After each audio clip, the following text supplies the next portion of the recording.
महाराज परीक्षित जी का जन्म उत्तरा देवी के गर्भ से हुआ और उत्तरा देवी के गर्भ में जाकर के भगवान कन्हैया जी ने महाराज उत्तरा देवी के गर्भ में जाकर के परीक्षित जी की रक्षा की।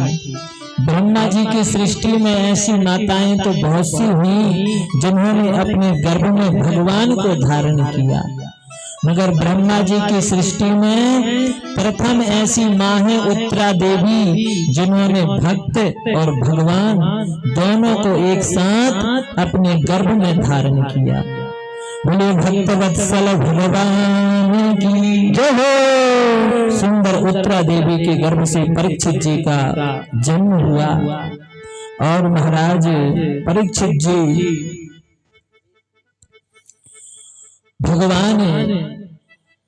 भगवान के अनन्य सेवक पांडव महाराज स्वर्गारोहण करते हुए भगवान के धाम को प्रस्थान किए और महाराज परीक्षित जी को नन्ही सी आयु में राजभार सौंप करके पांडव लोग स्वर्गारोहण करते हुए भगवान के धाम को प्रस्थान किए थे। आगे महाराज परीक्षित जी महाराज घूमने के लिए दिग्विजय करते हुए निकले, दिग्विजय करते हुए भ्रमण करने के लिए निकले। तो महाराज परीक्षित जी ने क्या देखा? महाराज परीक्षित जी एक स्थान पर ऐसा अद्भुत दृश्य देखा कि महाराज एक व्यक्ति राजा के भेष में है, राजा के भेष में एक व्यक्ति है और महाराज और क्या कर रहा है? वो व्यक्ति राजा के भेष में ही गौ माता को सता रहा है और गौ माता को पैर से प्रहार कर रहा है। तो जैसे महाराज परीक्षित जी ने देखा, मन में क्रोध आ गया, तलवार को महाराज म्यान से तलवार को निकाल लिया और डांटते हुए बोले, अरे दुष्ट, तू कौन है जो मेरे राज्य में मेरे होते हुए इस प्रकार गौ माता को सता रहा है? तो महाराज जब परीक्षित जी को क्रोध में देखा तो उस राजा के वेश में जो सज्जन था उसने क्या किया? अपना मुकुट को निकाल करके फेंक दिया और महाराज परीक्षित जी के चरणों में लेट गया और कहने लगा, त्राहि माम शरणागतम्, रक्षा करो, रक्षा करो। तो महाराज परीक्षित जी ने पूछा, भैया आप कौन हो और मेरे राज्य में इस प्रकार गौ माता को क्यों सता रहे हो? तो महाराज उसने अपना परिचय दिया, कहा मैं कली हूँ, मैं कली हूँ और कलयुग में कहा। महाराज परीक्षित जी ने कहा, हमारे राज्य से निकल जाओ। कली ने हाथ जोड़ के कहा, महाराज हम जहाँ जाते हैं वहां आप दिखाई पड़ते हैं, हाथ में तलवार लिए। महाराज परीक्षित जी ने कहा, आप में अवगुण ही अवगुण है, आपकी कोई स्थान नहीं है।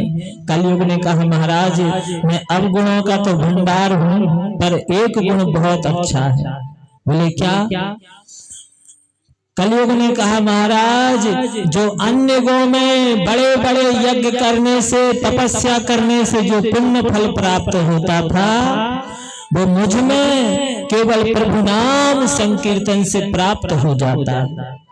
बोले कलयुग केवल नाम आधारा, कलयुग केवल नाम आधारा, कलयुग केवल नाम आधारा, सुमर सुमर नहीं तो रघुधारा, सुमर सुमर नहीं तो रघुधारा, कलयुग केवल नाम आधारा, राम सिया राम सिया राम सिया राम। इधर महाराज परीक्षित जी ने कहा, भैया तुम्हारा गुण तो बहुत बढ़िया है।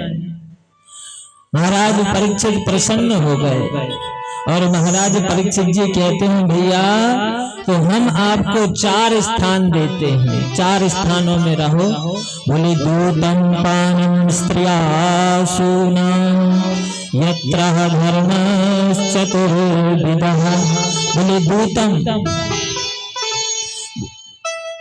बोले दूतम जहाँ पर जुआ खेला जाए आप वहां पर रहो। दूसरा स्थान दिया पानम, जहाँ पर मदरा पान होता है वहां पर रहो।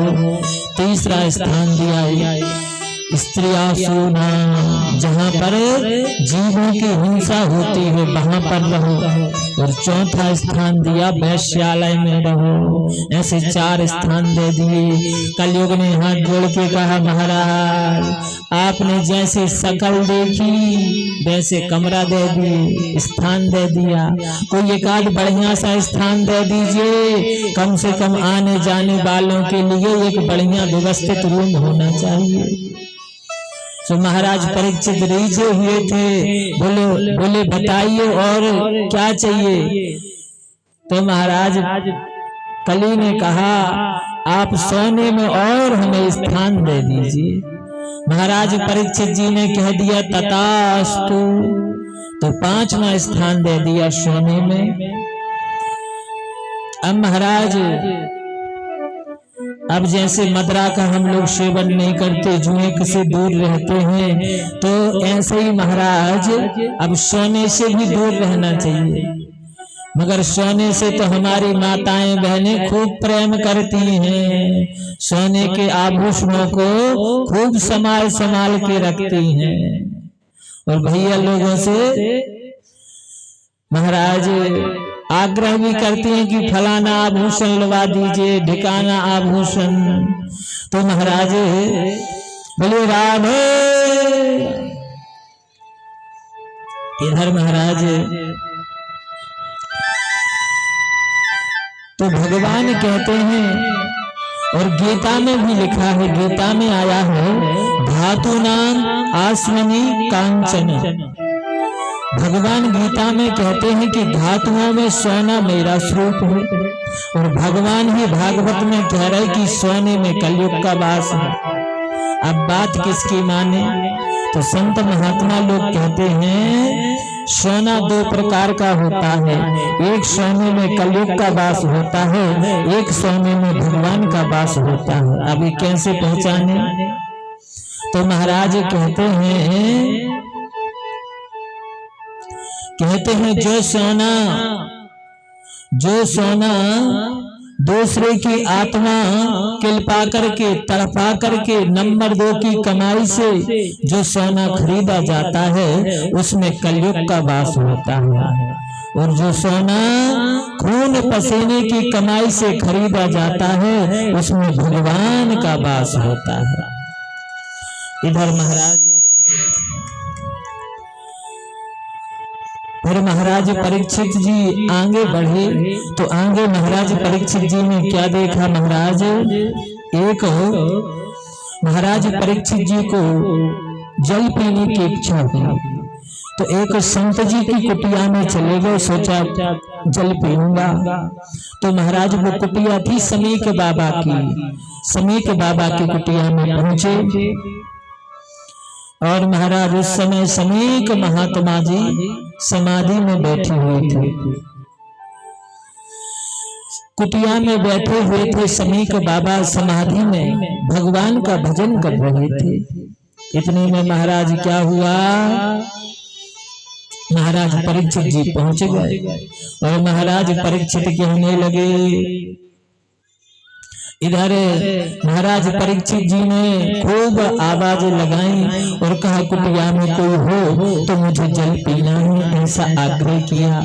जब महाराज बार बार आग्रह किया और महाराज कुटिया के अंदर आकर के देखा तो संत जी समाधि में बैठे हुए हैं, भगवान का भजन कर रहे हैं।